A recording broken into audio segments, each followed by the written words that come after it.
Pour la Saint-Valentin, je te montre cette superbe finition fantaisie en forme de cœur qui s'appelle le Rainer's Hearth Finish. Cette finition est vraiment parfaite pour célébrer la Saint-Valentin et l'amour. Alors, elle se construit sur la base d'un double hamac d'eau. Par conséquent, il faut commencer comme un double hamac d'eau classique en décentrant ton écharpe d'un DH. Tu vas ensuite passer ton bébé ou ton enfant dans ton dos avec la méthode de ton choix. Ici, j'utilise la technique du passage par la hanche qui est celle que j'utilise le moins souvent car je ne l'aime pas trop. Mais bon, il faut bien varier les plaisirs et ne pas perdre la main, alors c'est parti! Ensuite, tu vas prendre ton pan le plus long, celui où tu vois le middle marker, et créer ta bande passante poitrine avec celui-ci. J'épingle l'ourlet supérieur sous mon menton et je remonte le deuxième hamac sur le dos de bébé en m'aidant de mon coude que je glisse sous l'écharpe afin de remonter bien le tissu haut sur le dos de mon bébé. Une fois le tissu remonté sur le dos de mon bébé, je tire, je chasse le mou et vraiment j'essaye de serrer au maximum cette bande passante poitrine pour bien répartir le poids.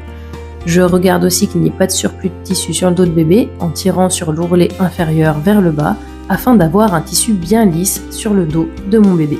Je réalise un serrage pli par pli avant de m'attaquer à l'ourlet inférieur et de vérifier qu'il passe bien au creux de chaque genou de mon bébé.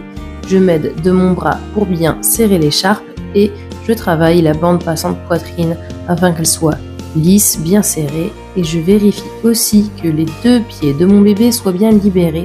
Je les tire délicatement, tout doucement, pour les dégager.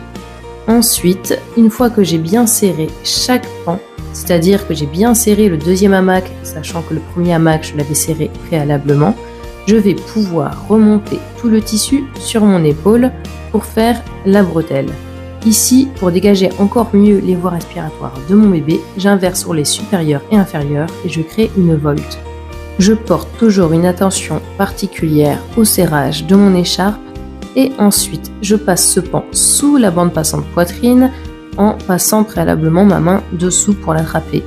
Il est important de ne pas perdre la tension durant cette manœuvre et je vérifie que la volte soit toujours bien en place si j'ai un petit bébé comme sur ce tuto. Une fois que les deux pans sont passés sous la bande, on s'attaque à la finition.